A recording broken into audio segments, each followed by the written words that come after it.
Brought to you by Physics Wala.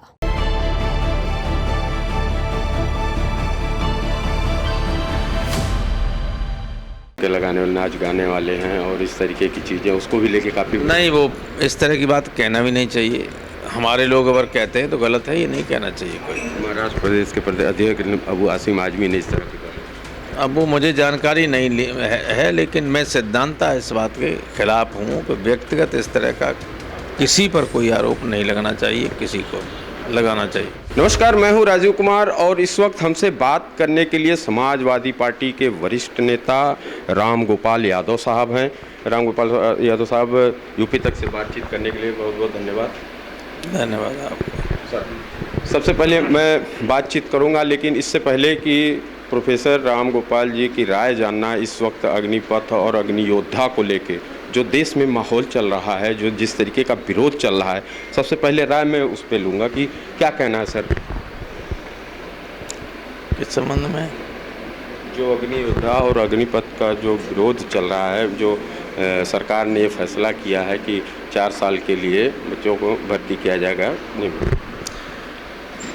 ये सरकार का फैसला बहुत ही मूर्खतापूर्ण का है, मैं कहूँगा, अगर शब्द इसका प्रयोग कहा जाना चाहिए कि दुनिया में किसी देश में भी आर्मी या किसी सर्विस में, रेगुलर सर्विस में 4 साल की नौकरी नहीं होती है। आर्मी में तो 2 साल की तो ट्रेनिंग ही होती है, चाहे सिपाही को भी करना पड़े तो ट्रेनिंग ही करनी पड़ती है। तो 4 साल की नौकरी करने के बाद फिर क्या वो झाड़ू लगाएगा सड़क पे? तो विरोध तो होगा ही, और देखा होने लगा विरोध। कौन जाएगा आर्मी? किसने राय दी? कौन राय देने वाले? कौन इस देश को गड्ढे में ले जाने वाले लोग? ऐसा कभी कोई सोच भी नहीं सकता। ये कहाँ से इनके दिमाग में आते हैं? 4 साल की नौकरी क्या मतलब होता है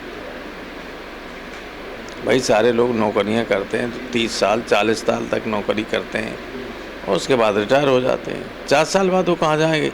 नया 18 साल 19 साल का लड़का भर्ती होता है फौज में, तो 22-23 साल के बाद सारे जीवन क्या करेगा वो?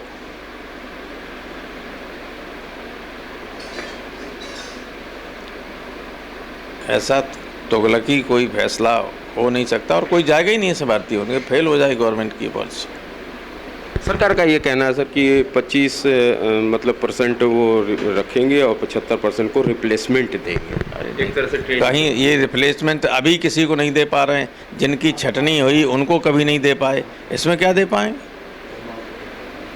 और कोई 4 साल के लिए क्यों जाएगा?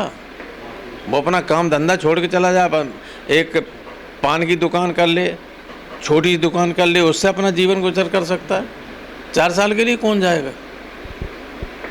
देश में आगजनी और देश में इस तरीके का विरोध फैल रहा है, उस तरीके की चीज़ें हो रही, तो उसके लिए अब आपकी तरफ से क्या संदेश है? नहीं, विरोध सही चल रहा है। अगर देश का नौजवान जागृत है तो विरोध करेगा ही इस तरह के मूर्खतापूर्ण फैसलों का।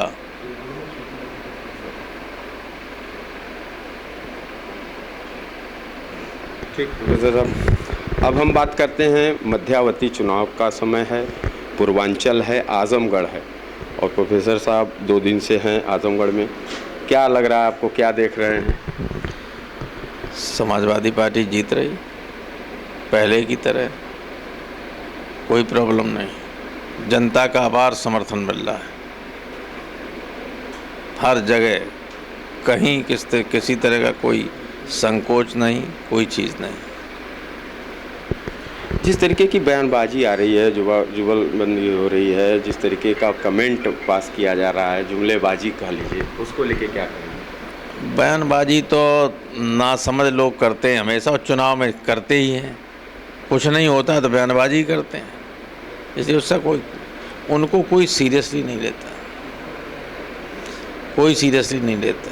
न पहले लिया, ना अब ले रहे हैं, ना आगे भी लेंगे।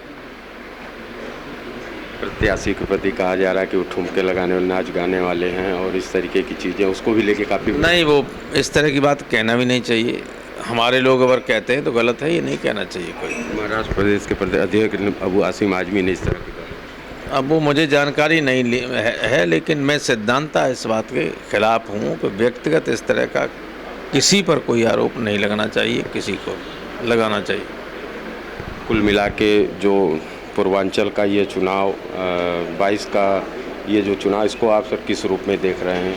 24 और 27 की भी दिशा तय करेगा? नहीं, एक चुनाव से कोई इस तरह का फैसला या कोई निष्कर्ष पे निकाला जाए, वो तो एक चुनाव तो मान लो हम जीत जाएंगे ये, तो उस पर कोई अगला थोड़ी फैसला हम सोच सकते हैं।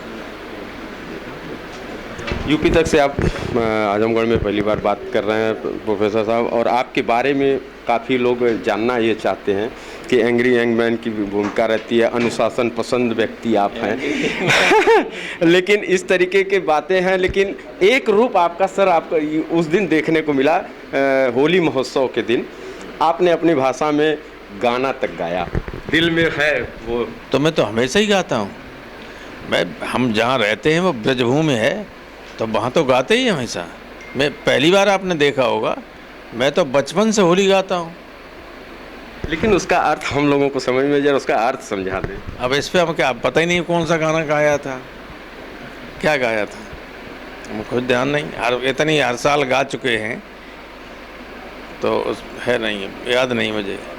तो वो रूप स्वरूप आपका जो है, जो दिखता है और जो मूल है, उस पे ये डिपेंड करता है कि इस तरीके की भी चीज़ें आपके अंदर ऐसा है। वो लोकगीत है, और लोकगीत हमारी जो संस्कृति और जो खास तौर से ग्रामीण का जो हमारी कल्चर है, उसका एक अभिन्न अंग है। वो ख़त्म होता जा रहा है, इसीलिए तो ये सारी संकट और पैदा हो रहे हैं दुनिया भर के।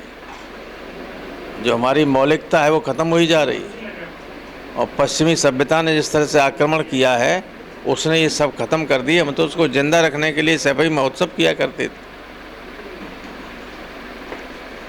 विनम्र निवेदक साहब, हम चाहेंगे कि हमारे दर्शकों के लिए एक बार 2 लाइन गुनगुना दें। मैं आपके क्या 2 लाइन गुनगुना दें। नहीं, अभी कुछ नहीं, अभी युद्ध का समय है, अभी रहने दो प्लीज। समय आपका सब होता है, एक समान होता है, बस 2 लाइन का उसका। अरे मुझे याद ही नहीं है, छोड़ो, ये रहने दो, आज नहीं, अब मूड ही नहीं है इस वक्त।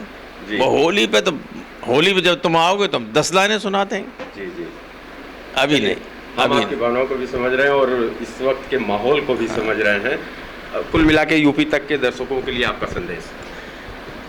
यूपी तक के दर्शकों को मैं आपके माध्यम से उनसे ये निवेदन करना चाहूँगा, अपील करना चाहूँगा कि आजमगढ़ के चुनाव में बीजेपी को उसकी जो इस वक्त नीतियाँ चल रही हैं, जन विरोधी, विध्वंसकारी, उसका ऐसा करारा जवाब दें कि बाबा ये सोचने को विवश हो जाएं कि बुलडोज़र और ये जो गुंडागर्दी सरकारी हो रही है, इससे कोई लाभ उन्हें नहीं हो रहा है।